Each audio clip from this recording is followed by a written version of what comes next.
आशक इजोत में अहाँ के स्वागत अछि। यह कार्यक्रम हमरा के एकटा अवसर प्रदान करैत छथि कि हम बाइबल सँ जुड़ल चीज के अध्ययन क सकी आ यह जानू कि हमरा जीवन के लेल परमेश्वर के इच्छा की अछि।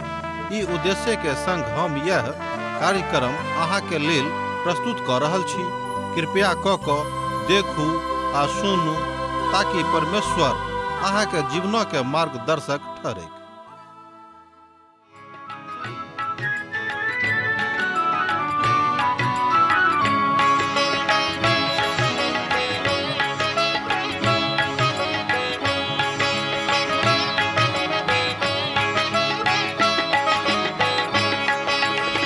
हे प्रभु यीशु है तारनहारा, हे प्रभु यीशु है तारनहारा।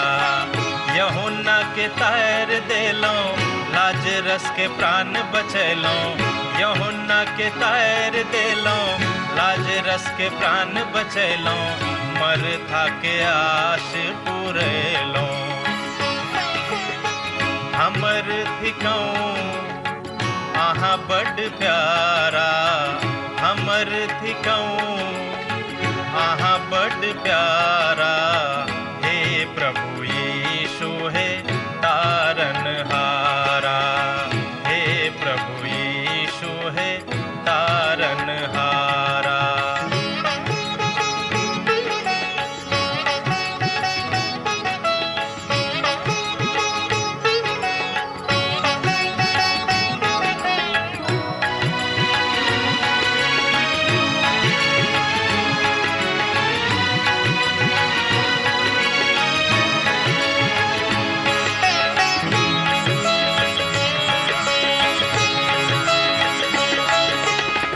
सकल निधान करुणा निधि यीशु, सकल निधान करुणा निधि यीशु।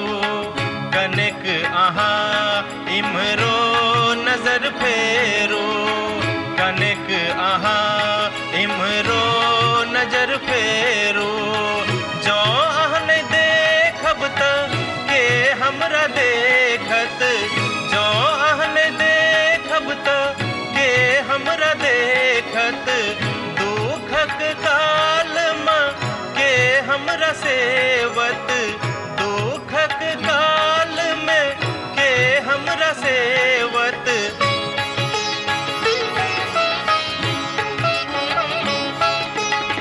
सत्यक बाट देख लो चलू हमरा, सत्यक बाट देख लो चलू हमरा।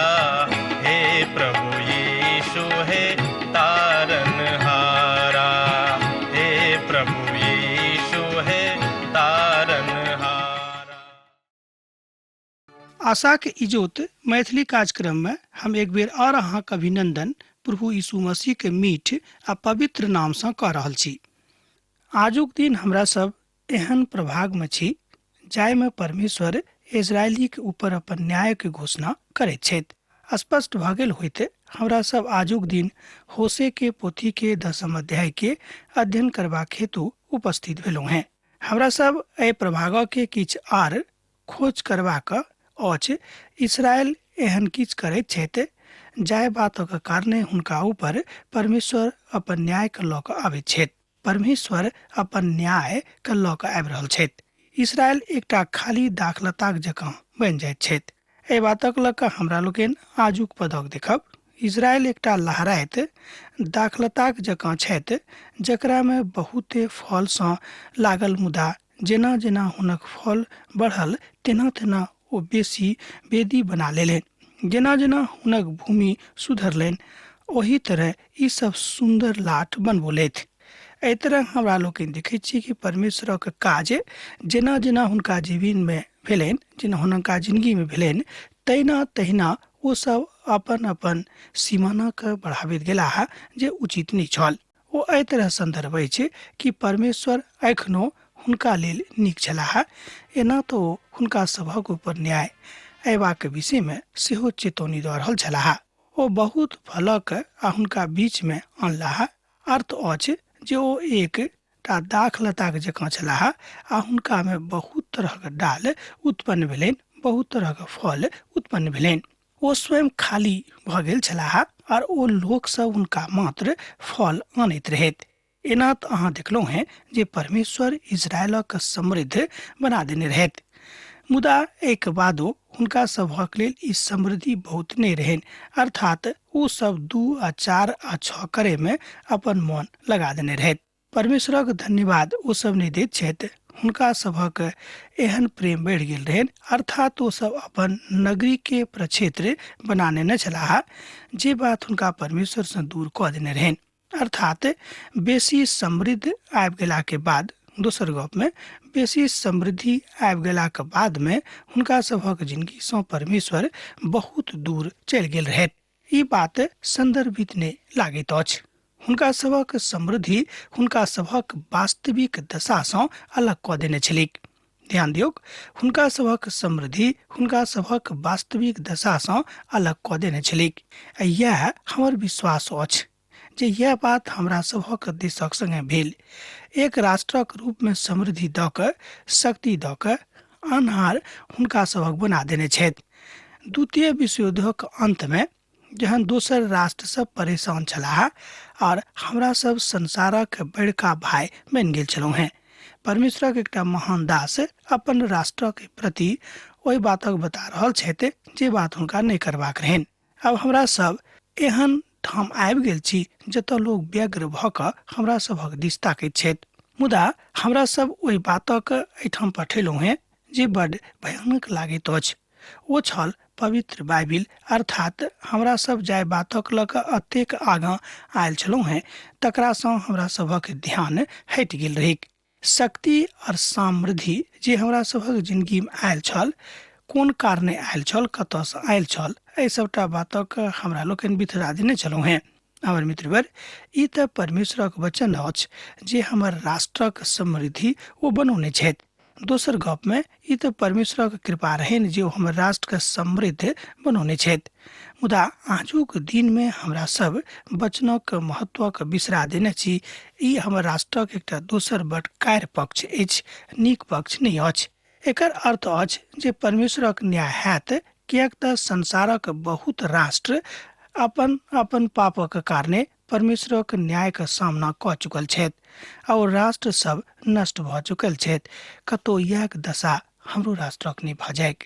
एहि बातक लऽ कऽ परमेश्वरक एकटा महान दास बड़ चिंतित छथि, प्रार्थना कऽ रहल छथि, राष्ट्रक लोकक जागृत कऽ रहल छथि। ई बात हमरा सभक व्यक्तिगत जिंदगी में सेहो लागू होइत अछि कि जहन परमेश्वर हमरा सब गोटे के समृद्ध बना देने छथि, तहन कि ओहि समृद्धि के काल में हम अपन उद्धारकर्ता के, अपन बनवावला के, अपन सृजनहारा के की स्मरण राखै छी वा हुनका सँ प्रार्थना करै छी।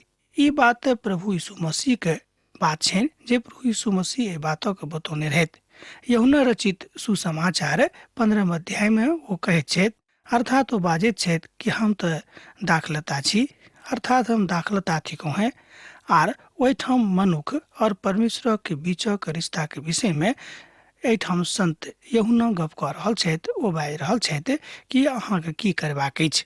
एहिठाम संत पौलुस आगाँ बाजैत छथि कि जँ अहाँक मन में अपन प्रभु के प्रति सत रूप में आधारित प्रेम अछि, आगात प्रेम अछि, तहने अहाँ एहि बातक अर्थक बुझब, अन्यथा अहाँ कहियो परमेश्वरक मंदिर में नहीं जायब, आ नहीं हुनक आराधना करब, आ नहीं हुनक बातक पढ़ब वा सीखब। प्रभु यीशु मसीह के द्वारा ओ सब आबि कऽ जीवित परमेश्वरक के वचनक विषय में गप कऽ रहल छथि जे अनादिकाल सँ लऽ कऽ अखन धरि अछि। हुनक मोन बटल छनि, अब देखी ठहरता ओ हुनक वेदी के तोड़ देता है और हुनक लाठक टुकड़ा टुकड़ा कऽ देता है। होशेक पोथी तकर 10 अध्याय आ तकर 2 पद एहि बातक कहैत अछि। हुनका हृदय, दोसर गप में हुनक हृदय विभाजित भऽ गेल छनि।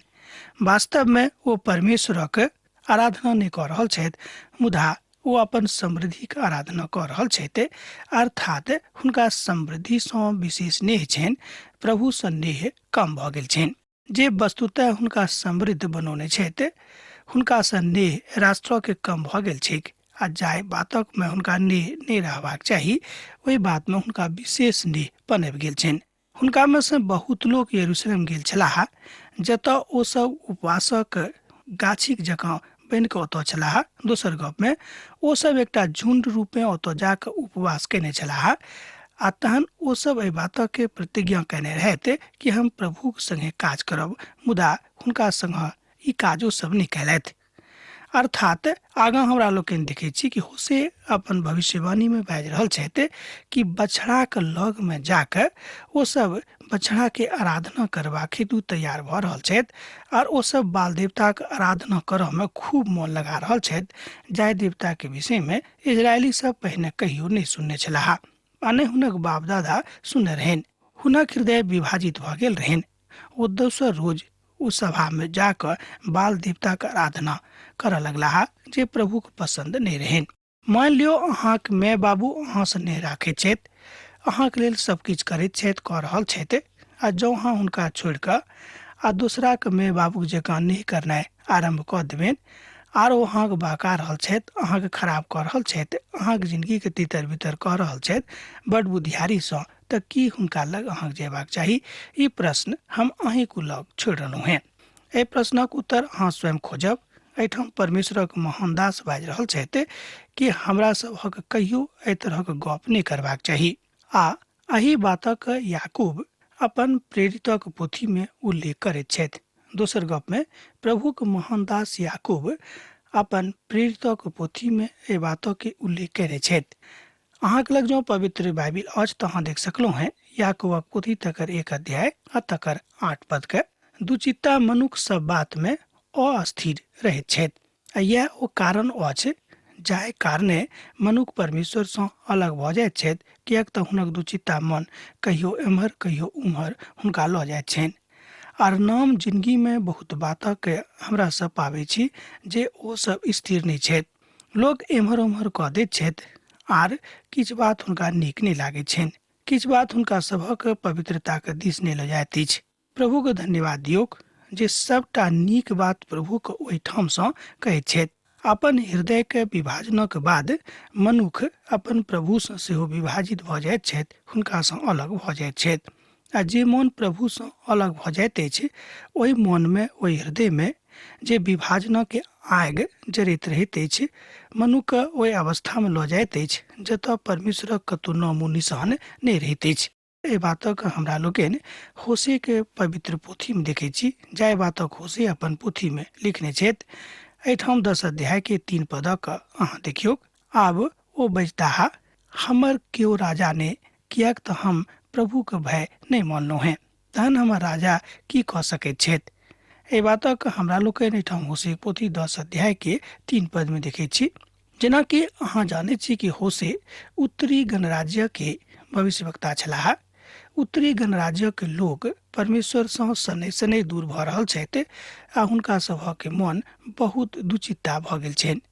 ओ सब कहैत छलाह, जौं जाकऽ दक्षिणी गणराज्यक देखियौ, अहाँ पायब जे हुनक राजा हुनका सभक बेसी मदद नहि कऽ रहल छथि। हुनक बुनियादी समस्या ई नहि छल, ओ छल हुनक राजा सब ई ईश्वर विहीन छलाह। दोसर गप में हुनका सभक के बुनियादी समस्या यह रहन कि हुनका सभक जे राजा सब नियुक्त भेल छलाह ओ सब केओ ईश्वर विहीन छलाह। हुनका सभक मन में ईश्वरक कोनो भय नहीं रहन। आ उत्तरी राज में तऽ एकोटा नीक राजा नहीं भेल छलाह, मुदा हुनक अपन हृदय प्रभुक संगे एहि रीति से कहियो नहीं रहैत रहन। हमर मित्रवर, ई बड़ आसान नहीं अछि जे अहाँ बा हम अपन सरकारक ऊपर दुख लगा सकैत छी जे सरकार अपन काज नीक सँ नहीं कऽ रहल छथि। लोकनि एहि बातक ऊपर बड़ जल्दी सँ आरोप लगा दैत छथि, मुदा वास्तविक स्थिति वा वास्तविक समस्या यह अछि कि जे नागरिक के करबाक चाही से की हमरा लोकनि कऽ रहलहुँ हैं। दोख लगबै में कोनो टाका पैसा तऽ लागैत नहीं अछि, दोख लगा दैत छी, मुदा वस्तुतः अहाँ अपना दिस देखियौ, अपन जिंदगी के दिस ताकियौ कि अहाँक जे काज भेटल अछि कि ओहि काजक अहाँ नीक सँ कऽ रहलहुँ हैं। अहाँक हृदय में, हमर हृदय में की ई पवित्रता के बात समायल अछि? ई प्रश्न हम सेहो अहींक लेल छोड़ रहलहुँ हैं। प्रभु के महान दास एहि बातक बाजि रहल छथि। होशे के पोथी 10 अध्याय तक 4 पद एही बातक कहते छ। ओ बात बना क और झूठा शपथ खा क बाचा बने छेत। एहि द्वारा खेतक रेघारी में ओ एहि तरह के बात कह रहल छेत, अर्थात ओ दंड फलत आ फूलत। उत्तरी गणराज्य के आखिरी दिन हमरा सबक आजुक दिनक जकाँ रहन। दोसर गप में उत्तरी गणराज्य के आखिरी दिन अर्थात उनका सभक पतना से पहिने जेना आजुक अवस्था संसारक अछि वही तरह छलिक।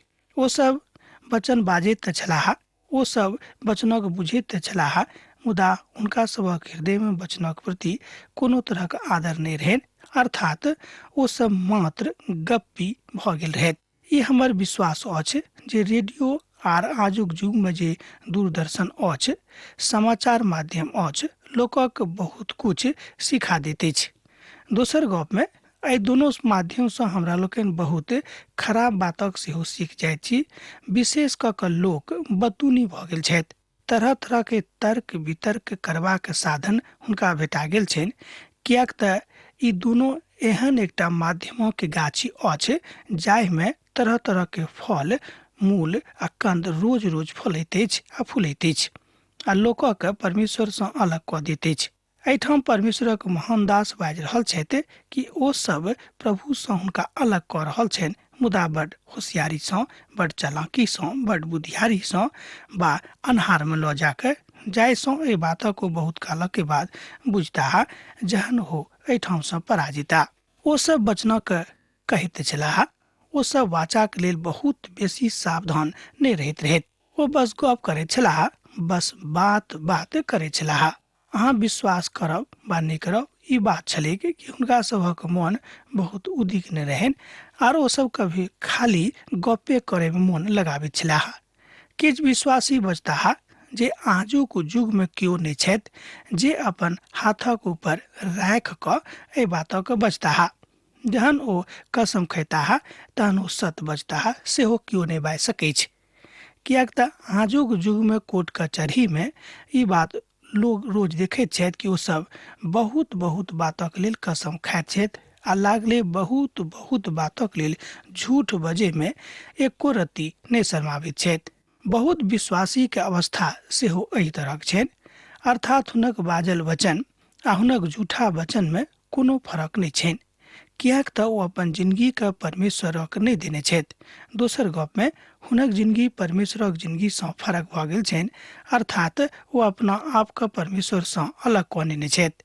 आ जतेक लोग वेदी के दिस अपन जिंदगी के प्रभु के देबाक लेल ल जाइत छथि आ एहि बातक बादो किछ परिवर्तन नहीं होइत छनि आ हमरा सब शब्दक कहैत छी आ कहैत रहैत छी, मुदा ओहि बातक खूब संकोचित भ क नहीं स्वीकार करैत छी, मुदा स्पष्टता में स्वीकार करैत छी जे उचित गप अछि। अहाँ कोनो बातक संकोचित भ क नहीं, मुदा प्रभु के संबंध में आबि क स्वीकार करबै त पाएब कि परमेश्वर अहाँक जिंदगी में काज क रहल छथि।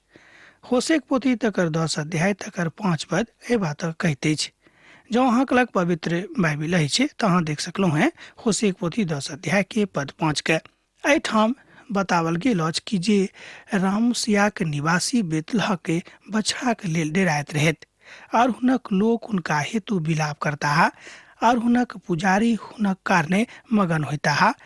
हुनक प्रतापक लेल एहि कारणे विलाप करता कियाक तो हुनका में से उठि गेल छथि। अहाँ देख सकैत छी होशे के पोथी 10 अध्याय के पद 5 के। एहिठाम हमरा लोकनि देखैत छी जे बेतावेन एकटा शब्द अछि जे शब्द बेथेलक लेल आबैत अछि। एना त एकटा सोनाक बछड़ा बेथेल में पहिनहिए से उपलब्ध छल, दोसर बछड़ा समरिया में छल। ई दुनू नगरी के निवासी एक दोसर गोटे से बैर आ ईर्ष्या करैत छलाह जे कनेक बछड़ा के पैघ बना दिएक बा बछड़ा कने छोट क दिएक बा कोन बछड़ा में बेसी सोना लागल अछि। कियाक त लोक एहि बातक ऊपर बड़ शौक राखैत छलाह ओहि काल में कि बहस करी जे कोन बछड़ा बेसी सोना से बनल अछि।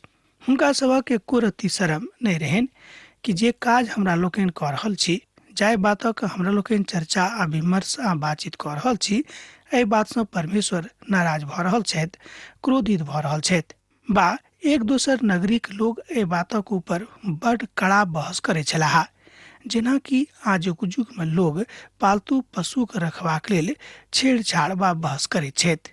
ओ एकटा देशी मेला छल तऽ एहि विदेशी के लऽ कऽ कियाक एहि तरहक चर्चा होइत रहेक। ओ 3 कोठली वाला 3 स्नानागारक संगे मुकाम बनौने रहैत। तहन हम एहि बातक देख सकै छी जे ओहिठाम एहि तरहक बात कियाक तऽ छलिक। छठम बात अहाँ देख सकै छी जे ओइसा कोठली वाला जे स्नानागारक संगे बनायब ओ सब एहि तरह बछड़ा के पूजन में होड़ मचौने रहैत, अर्थात होड़ मचौने छलाह। दोसर गप में हुनका सभक मन से प्रभु दूर भऽ गेल रहनि आर ओ सब बछड़ा के पूजनक हेतु ततेक तत्पर भऽ गेल छलाह कि समस्त प्रकारक इंतजाम कऽ रहल छलाह। आ पुरोहित एहि बातक मान्यता नहि दैत छलाह आ एहि तरह मंदिर सँ परमेश्वरक उपस्थिति चलि गेलिक। दोसर गप में एहि कारणे मंदिर सँ परमेश्वरक उपस्थिति परा गेलिक, कियाक तऽ जे किछ मंदिर में छल ओ एकटा मात्र चिन्ह छल आ सब किछ गायब भऽ गेल छल। आत्मिक मांग सँ अब ओहिठाम किछ नहि छल, ओहिठाम खाली सांसारिक, शारीरिक और दैहिक छल। एहि विधा सँ परमेश्वर का कोनो मतलब नहि छनि। अब एकर की होइत? दोसर गप में अब एहि बातक लऽ कऽ ओ सब की करता है? एकटा प्रश्न चिन्ह इस्राएली के हृदय में रहनि। ओ यारेब राजा के भेंट ठहरेबाक लेल असरिया देश में पहुँचावल जायत। एप्रेम लज्जित होता है आर ई इस्राएल सँ अपन युक्ति सँ लजेता है। होशे पोथी 10 अध्याय आ तकर 6 पद एहि बातक कहैत अछि। ई सोनाक बछड़ा के असरिया ढोइ के लऽ जावल जेतिक, जाय सँ ई हुनका ऊपर बनेक, अर्थात बछड़ा के असरिया लऽ जावल जेतिक राजा के भेंटक स्वरूप में, कियाक तऽ ओ सब राजा के उपहार राजा कहक अनुसार देबाक प्रयास कऽ रहल छलाह, कियाक तऽ एहि बछड़ा में बहुत सोना लागल रहेक। एप्रेम लज्जा पोता अर्थात लज्जा के पाओल जेता, अर्थात लज्जित भऽ जेता। दोसर गप में ई इस्राएल अपन लोकक सन्मुखे में लज्जित भऽ जेता। एहि तरह हमरा लोग देखे छी कि परमेश्वर अपन लोकक हर तरह सावधान कऽ रहल छथि कि अहाँ ई सब नहीं करू आ नहीं तऽ अहाँक ऊपर हमर न्याय आबि जायत। होशे पोथी 10 अध्याय तकर 7 पद एहि तरह कहैत अछि। जँ अहाँक लग पवित्र बाइबिल अछि तऽ हमरो संगे खोलि कऽ अहूँ देखियौ होशे पोथी 10 अध्याय तकर 7 पद के। सामरिया अपन राजा समेत जलक बुलबुलाक जकाँ मिट जेता। एक बेर और सुनियो, सामरिया अपन राजा समेत जलक बुलबुलाक जकाँ मिट जेता। परमेश्वर एहि बातक बड़ स्पष्ट कऽ दैत छथि जे ओ असरिया के राजा समेत समस्त जतेक ओहि कालक राज छल सबके मिटा देथिन। आ जेना कि जलक ऊपर किछु जल वाला पौधा भऽ जाइत अछि तहन ओही जकाँ हुनका सभक गति भऽ जेतनि। ओ कने कने दूर सँ देखाई पड़ता आर हुनक वास्तविक स्थिति समाप्त भऽ जेतनि। एही तरह कालांतर में ओ काटल जेता। उत्तरी गणराज्यक राजघराना और दक्षिणी राजक राजघराना हम एहि सबटा बातक सर्वदाक लेल हुनका सभक फवाराक जकाँ बना देबनि, अर्थात परमेश्वर हुनका सभक ऊपर अपन न्याय आने जा रहल छथि। ओ दोसर शब्द में ओ सब घाटाक नीचा में कैल जेता। एहि तरह हमरा लोग देखे छी कि परमेश्वरक न्याय इस्राएली के ऊपर आबे वाला छलैक।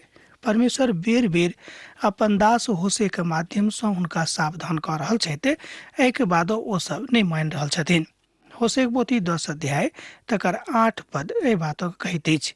और आरबेनक ऊंचा स्थान जे इस्राएली के पाप अछि ओ सब नाश भऽ जेतैक।